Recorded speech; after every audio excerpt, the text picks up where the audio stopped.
Hello, I'm Vanessa Grant. Let's talk about how understanding the structure of the English language will help your learners read and comprehend our rich language. Be sure to print the handout before we begin. Read this word. What did you do to read it? When you read, you are doing several things at once. You recognize letters, you understand which sounds these letters represent, you blend those sounds together to form a single word, and you attach a meaning to the word, all without conscious effort. And of course, you're doing all of these things in milliseconds. Reading is a useless act unless there is understanding. Reading comprehension involves two components, decoding and language comprehension. Decoding is recognizing and pronouncing words like cat fluently with no effort. Language comprehension makes sense of what you have read. How does skilled reading work? When you read the word cat instantly, all of your attention was focused on meaning and not on figuring out how to read the word. That's the importance of skilled decoding.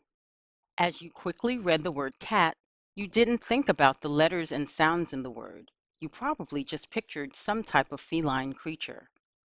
That's the importance of skilled language comprehension. When you can read all the words on a printed page effortlessly and quickly attach meaning to them, you can gain new information from or be entertained by what is on the page. That's reading comprehension, the reason for reading. Let's talk more about how a reader decodes or reads a word. When you decode, you are translating the symbols on a page into words. For many of you, the word cat was recognized instantly. You did not have to sound out the word. So, how did you achieve this instant recognition of a word? Someone taught you, or you figured out how the alphabetic principle works. English operates on the alphabetic principle. According to the alphabetic principle, written symbols called graphemes match sounds in spoken words called phonemes. Let's look at the word cat. This symbol or grapheme is the letter C and represents the sound or phoneme k. This grapheme is the letter A and represents the phoneme a. This grapheme is the letter T and represents the phoneme t. So how do you read words you have never seen before? Did you have trouble reading these words? Why? 1. These words are not held in your memory. And 2. You didn't know the sound-symbol correspondences for the hashtag and the asterisk. Let's review the sounds. Hashtag represents k, so the first word is cat. Asterisk also represents k, so the second word is skip. You were probably much faster reading this group of words. Why? Repeated exposures to the patterns reinforced and secured the patterns in memory. This improved your accuracy and your speed in reading because patterns in words that are held in memory are recognized instantly. When you read unfamiliar words, you may focus on them at the decoding level because you are not secure yet with the knowledge of how the sounds and symbols match up. If you continued to practice, you would not have to stop and think before you read a word that has a hashtag or an asterisk representing k. You would be able to instantly recognize and read such a word as fast as you read cat, and your attention would be more focused on the comprehension level. For many alphabetic languages, knowing how to decode or how the sounds and symbols of the language correspond is not too complicated to learn. English, however, has just 26 letters to represent approximately 44 sounds. 15 of those letters represent only one sound. That leaves 11 letters that represent more than one sound. The vowels A, E, I, O, and U all represent at least two sounds. A long sound A, E, I, O, U, and a short sound a, e, a, a. There are 6 consonants that represent more than one sound. C represents the sounds k and s. G represents g or j. N, and S represents s and z. X represents either ks or z. And Y can represent y, I, or e. Some sounds in English are represented by groups of consonants or vowels that form entirely new sounds. For example, the digraph CH has 3 different pronunciations: ch, sh, and k, reflecting the influences of other languages on the English language. Once you understand how sounds and symbols relate, you can begin applying this knowledge to reading words. Reading a word involves blending the individual sounds together. So the sounds k, a, and t blended together form the word cat. But vowels make more than one sound. How does a reader know that the A in cat makes the short sound a?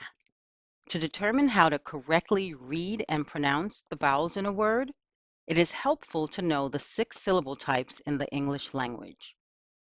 A syllable is a word or part of a word that contains one vowel sound or opening of the mouth. When you count syllables, like cat and strategy, you are actually counting the number of vowel sounds in a word, or the number of times your mouth opened. There are over 1 million words in English, and 80 to 85% of the words or their component syllables can be categorized into 6 different syllable types. These syllable types give a reader clues about what the pronunciation of the vowel is in each syllable. Each of these words contains a different syllable type. This is an open syllable. So are these. They all end in one vowel. Vowels in open syllables have their long sound, so the words are she, go, high, and sky. But wait, isn't Y a consonant? As I mentioned earlier, Y represents multiple sounds. At the beginning of a syllable, Y acts as a consonant and represents y.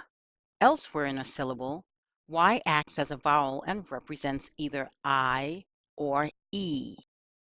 These words are closed syllables. They all end in a consonant and have one vowel. The vowels in closed syllables represent their short sounds. The words are and, hip, got, and mud.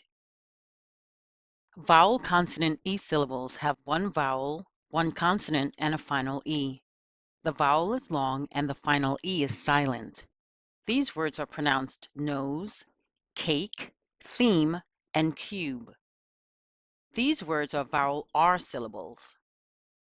Also known as R-controlled syllables, vowel R syllables all have an R after the vowel.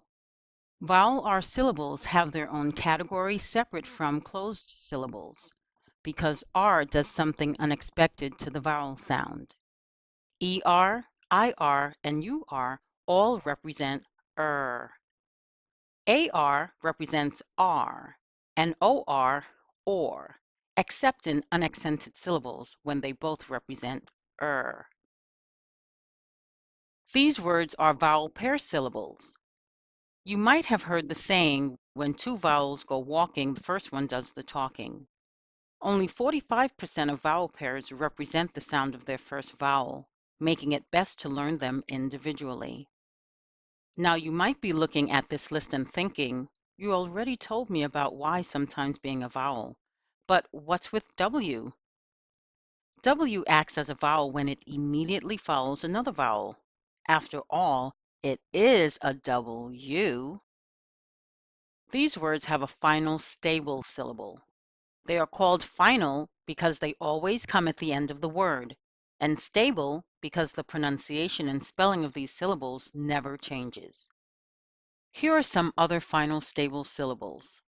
These syllables are not pronounced the way that they are spelled, but their pronunciations are stable. When you recognize a final stable syllable, you can mark off that part of a word and look at the remaining syllable or syllables to figure out pronunciation. After marking off GLE, we're left with a closed syllable, so we know the I will represent its short sound, making this word Wiggle. Knowing about final stable syllables is a start on knowing how you might break apart a long word. It is not very efficient when reading to sound out a long word, one sound at a time, from the beginning to the end. A good reader looks for parts of a word she or he recognizes like final stable syllables, prefixes, and suffixes. In this word, I recognize the final stable syllable tion, the prefix in, and the suffix s. After we mark those, there is one syllable left. It's only one syllable because there's only one vowel. The prefix and the base syllable are both closed syllables, so the i's are short. The final stable syllable tion is always pronounced shun, and suffix s after a voiced sound is z, making the word inscriptions. There are some additional strategies that help you figure out how to break apart a long word and identify the vowel sounds in each syllable. These strategies are called syllable division. There are 4 major syllable division patterns in English. Most words follow a VCCV or VCV pattern. VCCV stands for vowel, consonant, consonant, vowel. We know a syllable is a word or a part of a word with one vowel sound. So to divide a longer word, look for the vowels and figure out how to separate the consonants between them. Find the vowels in these words. There are 2 consonants between the vowels in each word, making them all VCCV words. Let's divide between the 2 consonants in each word and look at which types of syllables that makes. We have some closed syllables, a vowel consonant E syllable, and a vowel R. Vowels in closed syllables represent their short sounds. In vowel consonant E syllables, vowels represent their long sounds with a silent E. The vowel in a vowel R syllable represents its own sound. Now, we can read these words: napkin, combine, letter. Vowel consonant vowel syllables have one consonant between 2 vowels and are divided before the consonant. Dividing before the consonant gives us several open syllables, a vowel consonant E and a closed syllable. Vowels in open syllables have their long sound. In vowel consonant E syllables, vowels represent their long sounds with a silent E, and the closed syllable will have a short vowel sound. So the words are rotate, event, and lady. The other 2 syllable division patterns are VCCCV and VV. Vowel, consonant, consonant, consonant, vowel words divide between the first and second consonant. You see this pattern in words like lobster, surprise, and pantry. Vowel-vowel words divide between the 2 vowels. This syllable division pattern is applied when pairing the vowels in a word does not produce a word that makes sense. The vowel pair OI represents oi. That would make this word stoic. That doesn't sound like a familiar word. When the word is divided between the vowels, we have one open syllable with a long vowel and one closed syllable with a short vowel, giving us stow and ick. Stoic sounds right. The words that fall into these 6 syllable types make up the 85% of the language that is regular, meaning they follow the reliable patterns of the language.